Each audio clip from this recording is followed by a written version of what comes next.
Benoit, safe to say this is the biggest fight of your career to date. I guess, does it feel any different to you knowing that you're going to be stepping in the cage with Dustin Poirier for 5 rounds on Saturday? No, not especially, because if I don't win my previous fight, I don't get this one. So every fight of my life is the most important one.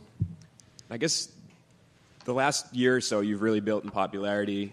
You've picked up a lot of wins.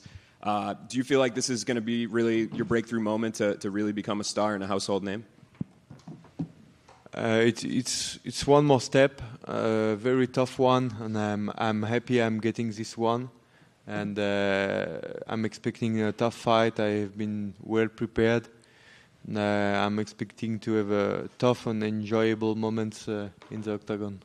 And after your last fight, you mentioned the potential of you fighting Dustin Poirier was a fight that you wanted.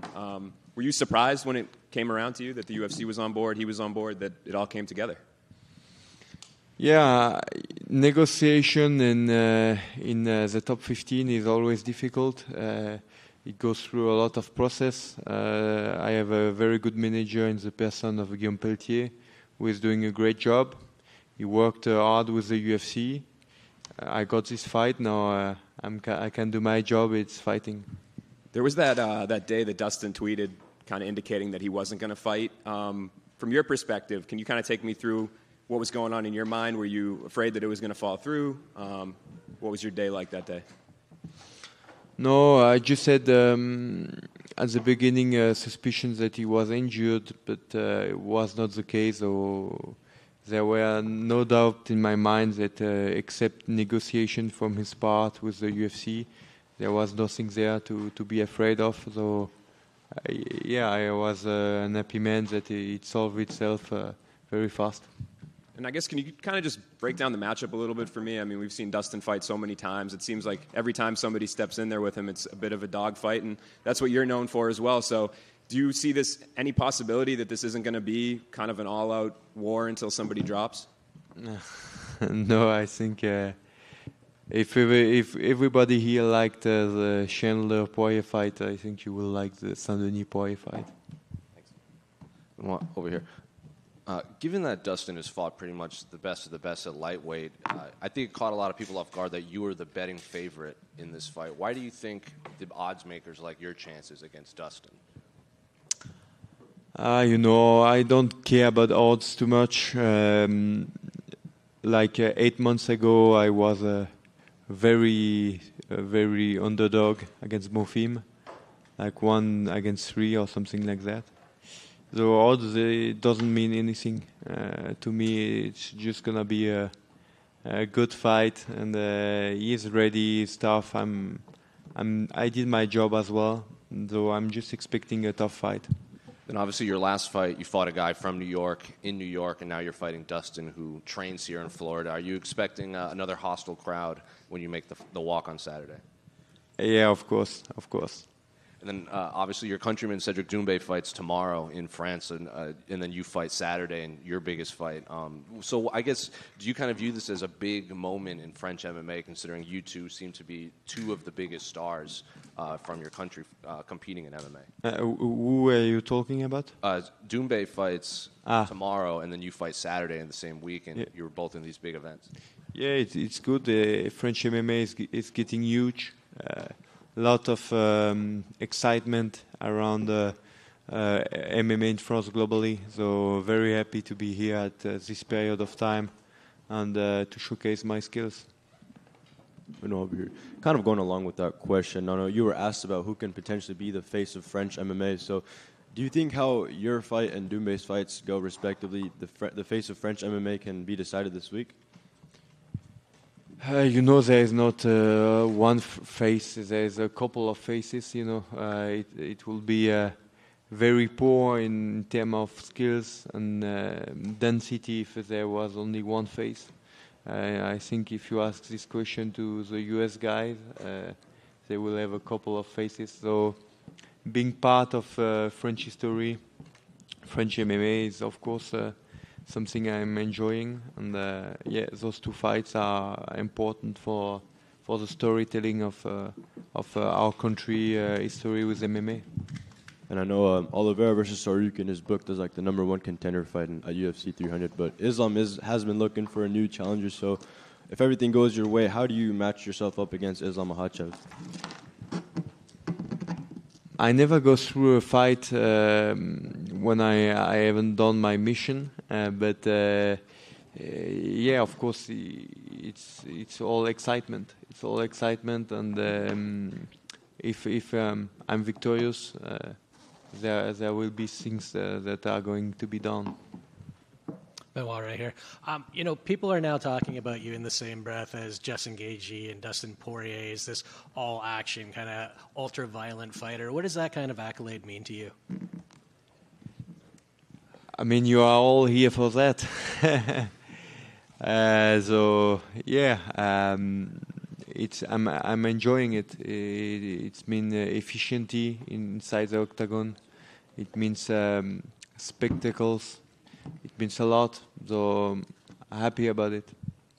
And when the Poirier fight kind of came into question with his tweet there, would any other matchup have satisfied you given where he's at in the sport right now? I'm focused on him right now because this is a fight, and yeah, I mean all the top 10, top 5 lightweight fights are exciting. Last one for me. Also, there is the BMF title fight next month. Holloway Gaethje. Who do you have winning that? I'm not sure, but I will go with Gaethje because of the weight. I lied when I said it was the last one. One quick one. Was that a title that you'd be interested in fighting for someday? Yeah, of course. I mean, this is the toughest division in the UFC for one reason. There's 2 belts in this division. So, yeah, of course. Best luck. Benoît, 2 petites questions. La première, tu disais que quand tu commençais le MMA, c'est Dustin qui combattait contre Khabib pour le titre. Tu t'étais fixé à l'époque 2 ans pour rejoindre l'UFC, tu as mis juste 2 ans et demi. Mais est-ce qu'à l'époque, quand tu voyais Dustin contre Khabib, tu te disais déjà devant ton ordi, ce gars-là, je vais peut-être le rencontrer, lui ou Khabib? Non, parce que je pense qu'à cette époque, je n'avais pas encore toutes les connaissances que j'ai dans le MMA, que j'ai acquises au fur et à mesure du temps avec l'expérience. Je ne savais pas encore si j'allais combattre en 66, 70 ou 77 en fonction de mon corps. Donc ça s'est affiné avec le temps. Et aujourd'hui, je suis très content d'affronter un adversaire de ce calibre. Et dernière question, il y a la méthode un peu GSP, la méthode John Jones. Georges Saint-Pierre, qui était extrêmement complet, il voulait aller là où l'adversaire était le plus faible pour se donner toutes les chances de gagner le plus possible. Et John Jones, lui, au contraire, il était plus en mode « je veux battre les gens dans leur domaine de prédilection ». On t'a entendu dire que du coup, tu voulais striker avec les meilleurs strikers, aller au sol avec les meilleurs au sol. Mais du coup, l'un et l'autre, ça ne va pas forcément ensemble. Mais dans ta mentalité, qu'est-ce que tu préfères? Aller dans les points faibles de l'autre pour vraiment le dominer partout ou les battre dans leur domaine? En fait, c'est du mensonge de dire que tu vas pas là où c'est facile. La nature humaine, elle est paresseuse. Donc, tous les combattants vont là où ils trouvent l'ouverture. Mais des fois, il y a des surprises. C'est-à-dire qu'on s'attend à ce que ce soit facile en striking pour l'un, mais au final, c'est compliqué parce que le style et la distance et la compréhension du combat est meilleure chez l'autre.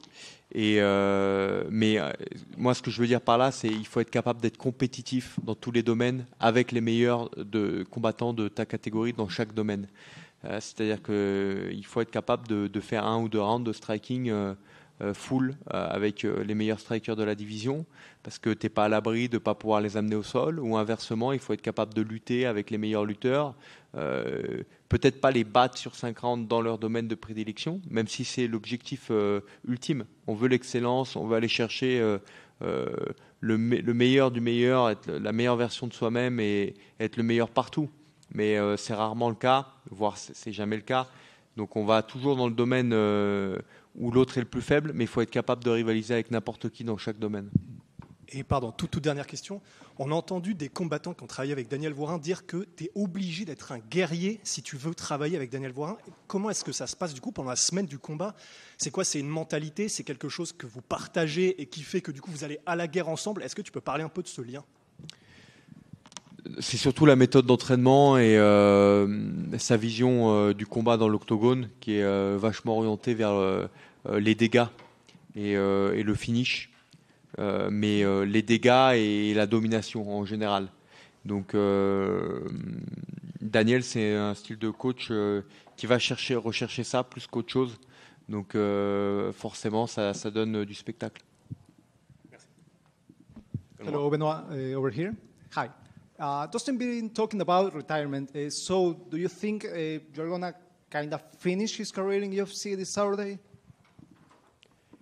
I mean, I will be very honored to be his last fight, but you know, it's his decisions, and I don't know in which shape he is. We will find out on Saturday, but he's a great fighter. I'm very happy to face him on Saturday, and I know it's going to be a bloody battle. Do you expect a long fight or kind of just a couple of rounds? No expectation. I'm ready for everything, but it can be 5 rounds, it can be 4, 3, 2, 1, everything. Thank you.